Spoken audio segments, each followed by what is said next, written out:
Hola, buenas tardes.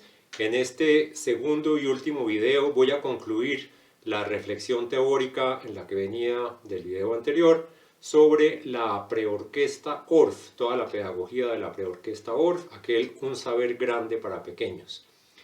En esta segunda parte, como había dicho, voy a hacer una breve reflexión sobre lo que es la actual presencia de este tipo de enfoque pedagógico en el mundo suramericano. Ya había hecho una mención sobre el hecho de que en el mundo de la América del Norte, Estados Unidos y Canadá está muy presente desde el comienzo de los tiempos de la colonización. Y después de eso vamos a reflexionar un poquito sobre qué beneficios podría tener, creo yo, para las personas interesadas en promover muy buenos proyectos de pedagogía musical, implementar todo un enfoque Orff en su quehacer musical. Entonces vamos directamente al asunto. Primero, en lo que se refiere a la presencia dentro del mundo suramericano. Los países anglosajones, por obvias razones de cómo se dio la colonización, tienen una presencia de la pedagogía Orff bastante mayor que los países de la América Central y de la América del Sur. No olvidemos que a la América del Norte llegó principalmente el cristianismo protestante, y esto que pareciera teóricamente no tener mucha relación, tiene toda la relación, porque el cristianismo protestante traía como uno de sus fundamentos, de sus pilares filosóficos, la conciencia muy clara de que la educación musical era una educación éticamente importante para los creyentes, espiritualmente fundamental, en la medida en que era pues el lenguaje de la comunicación con la divinidad. Entonces no había ni siquiera que preguntarse si la educación musical tenía importancia o no, se le concedía toda la importancia. Y así como vino una gran tradición en términos de educación coral, también vino la educación instrumental y los aportes que hasta el momento existían en el viejo mundo. Entonces los países de la América del Norte, pues desde el comienzo empezaron a beber de todo lo que venía de la Europa previa a la conquista. Y obviamente ese proceso de diálogo continuó, y en la medida en que el Orff empezó a promoverse muchísimo en el viejo mundo y en el mundo europeo y en el mundo alemán en concreto, pues Estados Unidos y Canadá bebieron inmediatamente de esos saberes. En la América del Sur, uno podría decir que Argentina quizá es el país que más ha desarrollado este tipo de pedagogía, liderado especialmente por Guillermo Gretzer y Violeta de Gainza, una gran figura de la pedagogía latinoamericana, aún viva. Y ellos han adaptado al folclore de su país una gran cantidad de repertorio para digamos, implementarlo al medio instrumental de la preorquesta. Este enfoque de ellos ha sido muy difundido a través de una editorial maravillosa, muy importante, ya desaparecida desafortunadamente, la editorial Ricordi. Colombia concretamente no cuenta en la actualidad con una reflexión honda y profunda articulada alrededor de la preorquesta Orff y de su implementación masificada. No obstante, de todas maneras se encuentran una serie de proyectos de investigación en el país que por diversas razones de aislamiento geográfico, de dificultad para el diálogo de saberes, muchas veces inclusive de carencia de recursos, no han logrado como compartir sus saberes y codificar un poco esos mismos saberes para generar un movimiento un poco de más impacto. Hay sin embargo algunos proyectos muy importantes en el Atlántico, en el Magdalena, proyectos en los llanos orientales, en los lugares donde la música llanera tiene bastante arraigo, y se busca un camino también de pedagogía musical previa al desarrollo propiamente folclórico de esa música llanera ya en los niños de más edad. Y también está presente en alguna medida, lo sé, lo he podido comprobar personalmente, en el proyecto de bandas de Antioquia. Lo vi personalmente bastante y compartí algunos saberes con ellos en la Escuela de Música de Jardín, Antioquia. El Conservatorio de Música del Tolima también ha incursionado en aspectos de pedagogía Orff. No olvidemos que el Conservatorio de Música del Tolima es uno de los proyectos pioneros en el país. Tiene un bachillerato musical, quizá el primero existente en Colombia, y ellos han incorporado a su desarrollo pedagógico general y a su currículum el Orff para los niños más pequeños. A nivel de escolaridad pública y privada, quizás algo casos como el Colegio Andino en Bogotá, por su obvia herencia alemana, el Colegio Alemán de Medellín o el Plan de Coros del Ministerio de Cultura, no existe una reflexión sobre el trabajo Orff muy articulada a nivel nacional. Es algo que se está hasta ahora desarrollando, a pesar de que de todas maneras también tuve la oportunidad de compartirlo y de trabajar con la institución. La Fundación Batuta ha hecho un proyecto naciente de preorquestas infantiles, intentando también adaptar todo el gran saber del mundo europeo a la cotidianidad nuestra colombiana y especialmente en zonas de mucha conflictividad social. ¿Qué podría tener, qué beneficios podría tener para los medios nuestros que quieran implementar proyectos de pedagogía Orff? ¿Qué beneficios, qué logros podría tener eso, sobre todo con miras a trazar una línea hacia una educación musical ya más profesional en etapas posteriores? Yo pensaría que muchos. Especialmente podría mencionar estas que aquí resumiré. Servir como puente de contacto del niño con el mundo de los instrumentos musicales. Primer contacto del niño con el mundo de los instrumentos musicales. Incidir sobre su amor al mundo musical y contribuir al desarrollo de su ser como un ser sensible. Segundo, intentando hacer verdadero este ideal de aprender música haciendo música, que tanto enfatizó Orff, trabajar una secuencia en la complejidad de los ensambles, según la cual estos puedan cumplir las funciones que en la educación musical del viejo método cumplían los ejercicios de aprestamiento. Es decir, dejamos atrás este tipo de pedagogía que pensaba que tocaba prepararse a través de ejercicios de aprestamiento para un día más adelante hacer música. Aquí se hace música desde el primer momento. Y el tipo de música que se hace cumple la función que en el viejo estilo pedagógico cumplían los ejercicios de aprestamiento. Afianzar los elementos trabajados durante la etapa preinstrumental. Nos referimos aquí a la etapa de juegos infantiles y a la primera etapa de canto en los niños, ¿sí? Desarrollar gradualmente las destrezas instrumentales, desde luego. Al lado del desarrollo del canto, ¿sí? Contribuir al desarrollo de esas mismas destrezas, enriqueciéndolas con el aporte instrumental, respiración, emisión, técnica vocal, afinación en general, etc. Desarrollo rítmico, auditivo, melódico, armónico y desarrollo de la musicalidad general, es decir, sentido de expresión, sentido de formas, de dinámicas, de fraseo, etc. Reconocimiento y desarrollo de las convenciones mínimas humanas y musicales del trabajo orquestal. Adaptación al grupo como un colectivo humano, desarrollo de la capacidad de dar y de recibir dentro de la dinámica de ese grupo, y adaptación a la necesidad sonora del grupo.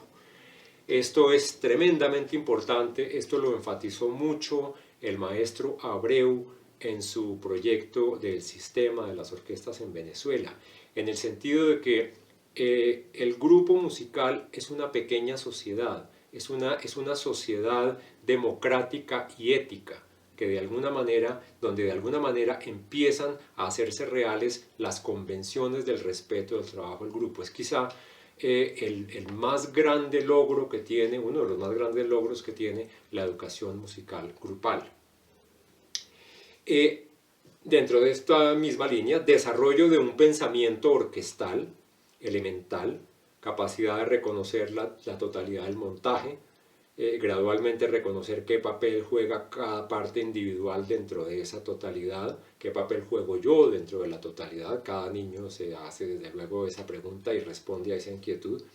Y la identificación del diálogo instrumental respetuoso y coherente. ¿Sí? Enriquecimiento del repertorio. ¿Sí?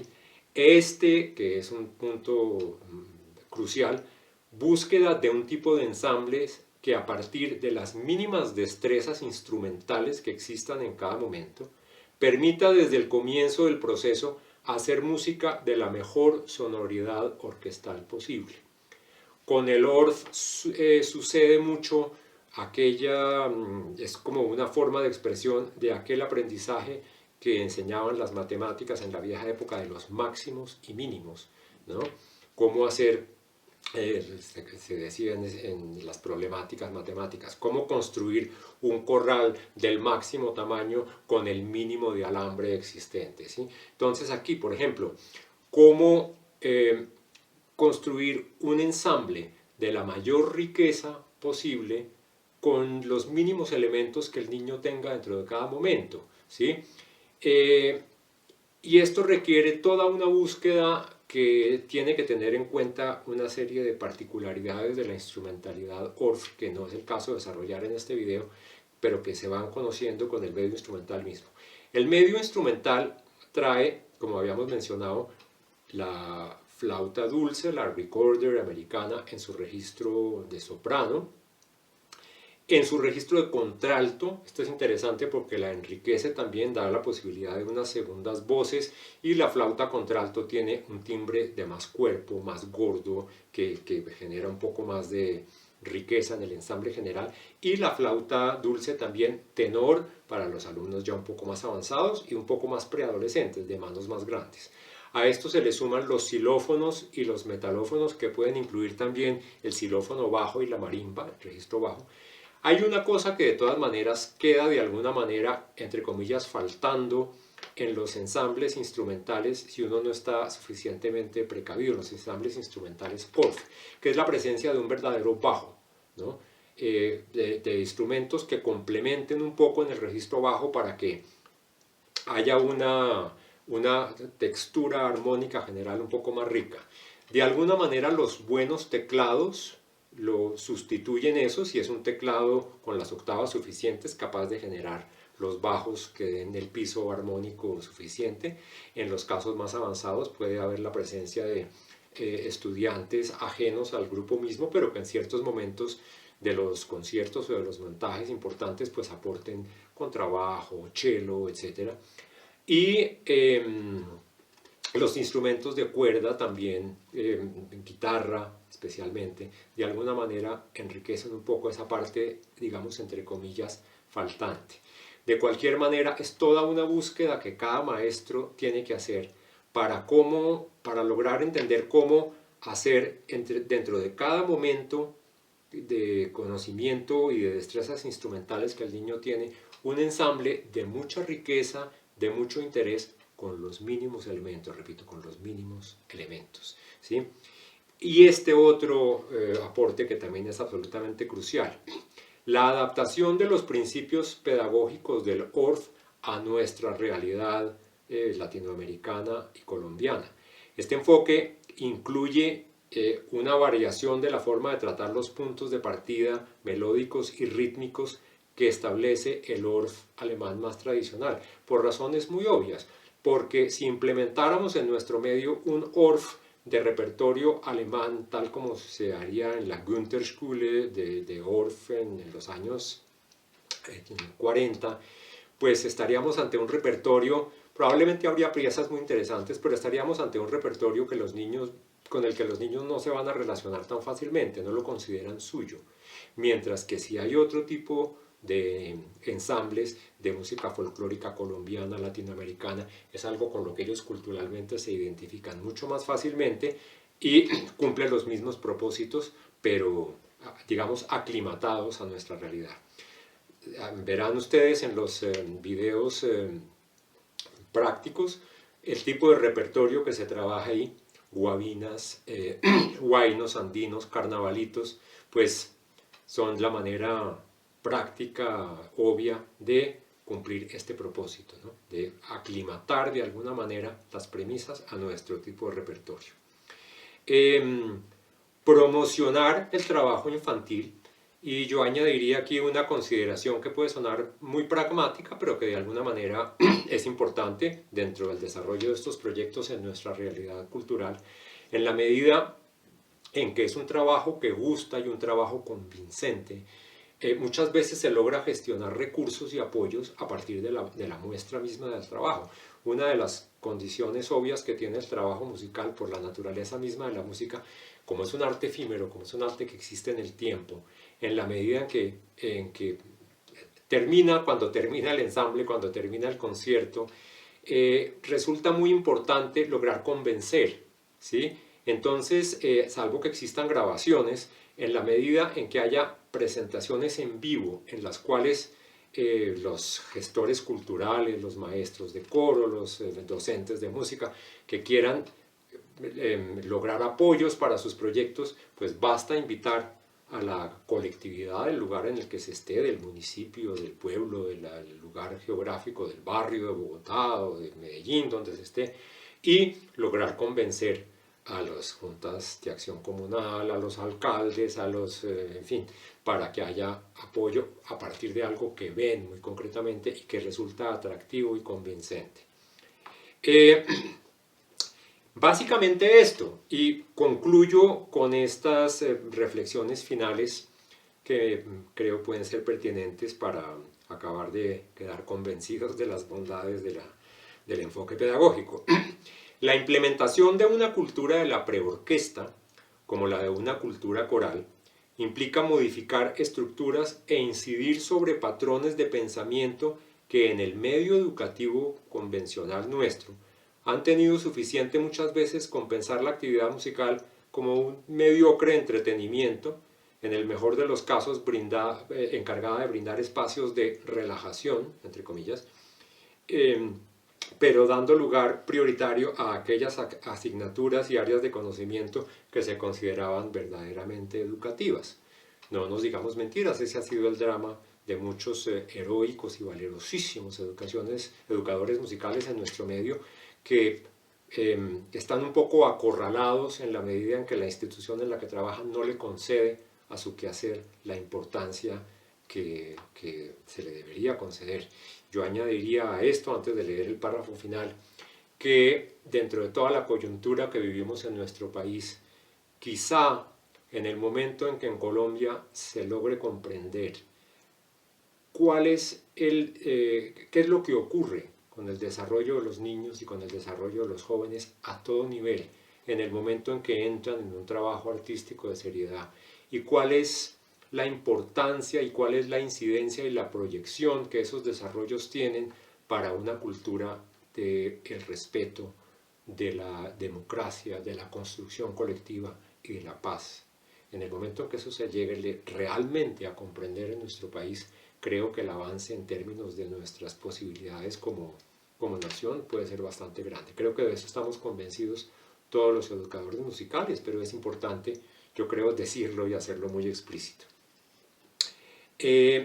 La gradual incidencia de las orquestas infantiles, las preorquestas, en la cotidianidad escolar o en la cotidianidad comunitaria, permitirá a los niños comprender más plenamente la dimensión artística de la vida, identificar nuevos modelos de asociación, construir un panorama simbólico convincente para los temperamentos más sensibles, para los espíritus más sensibles, que son por naturaleza menos inclinados a definir su personalidad en términos de competencia, de éxito, de rivalidad, y dar el testimonio, muy hermoso creo yo, de que la infancia, que muchas veces se trata con tanta frivolidad, está por naturaleza inclinada a participar en experiencias artísticas profundas, realmente profundas y significativas. Y concluyo con esto. No en vano, más de un gran pedagogo musical en el mundo ha definido la actividad orquestal y la actividad coral como un excelente ejemplo de verdadero tejido social. A través de la estética se demuestra un modelo ético en miniatura. Muchas gracias.